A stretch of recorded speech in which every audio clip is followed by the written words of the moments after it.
আমরা তাই বলবো। আজকের মাহফিলের প্রধান বক্তা বাংলাদেশের সুনামধন্য আলোচক আমার প্রিয় ভাই হযরত মাওলানা মোহাম্মদ গোলাম রব্বানী ভাই আপনাদের মাঝে আজকে তাশরীফ আনবেন। দোয়া করি আল্লাহ রাব্বুল আলামিন ভাইজানকে নেক হায়াত এবং সুস্থ। মুসলমান ভাইরা আমার, আল্লাহ রাব্বুল আলামিন কোরআনে হাকিমের ভিতরে সূরা ইমরান 19 নম্বর আয়াতে পরিষ্কার ভাবে জানিয়ে দিলেন, ইন্নাদ-দীনা ইনদাল্লাহিল ইসলাম। আমার কাছে আমি তোমাদের জন্য মনোনীত করেছি ইসলাম। আমার কাছে হলো ইসলাম হলো মনোনীত ধর্ম। আর এই ইসলাম বাদ দিয়ে যদি তোমরা অন্য কোনো ধর্মের দিকে যাও, তোমাদের দোয়াগুলো তোমাদের আমলগুলো কিয়ামত পর্যন্ত কঠিন কালেও কবুল করা হবে না।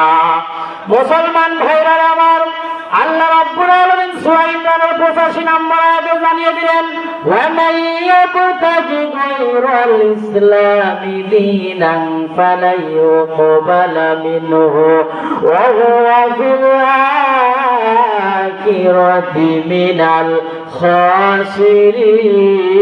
জোরে জোরে বলেন আল্লাহু আকবার।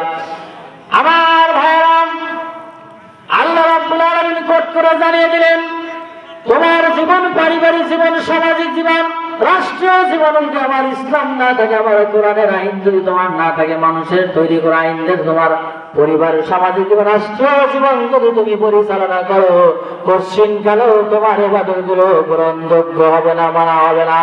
আমি গ্রহণ করবো না, অ্যাকসেপ্ট করবো না।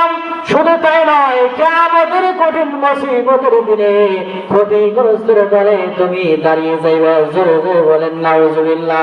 মুসলমান ভাইরা আমার, আমরা এই দুনিয়াতে সব দেখলাম, ভাবের শাসন দেখেছি, চাচার শাসন দেখেছি, আল্লাহর কোরআনের শাসন আমরা দেখি নাই। আল্লাহর কোরআনের শাসন আমরা দেখতে চাই কি চাই না? মুসলমান আমরা আগামীতে সব দেখেছি, আমরা গততে, আমরা আগামীতে আল্লাহর কোরআনের শাসন দেখতে চাই কি চাই না? মুসলমান, কারণ আল্লাহর শাসন যদি কায়েম হয়ে যায়, সমস্ত ভেদাভেদ বৈষম্য দূর হয়ে যাবে। আল্লাহ রাব্বুল আলামিন আমাদেরকে কোরআনের শাসনগুলো আমাদের সচক্ষে দেখার তৌফিক দান করুন। সকলে বলেন আল্লাহুম্মা আমিন। আসসালামু আলাইকুম ওয়া রাহমাতুল্লাহি তাআলা ওয়া বারাকাতুহু। শেষ সময় দেন না, আমি তো ভালো লাগে। দেখে দা কি করছ, দেখি যাবা না, দিবা আসো উপরে এসো।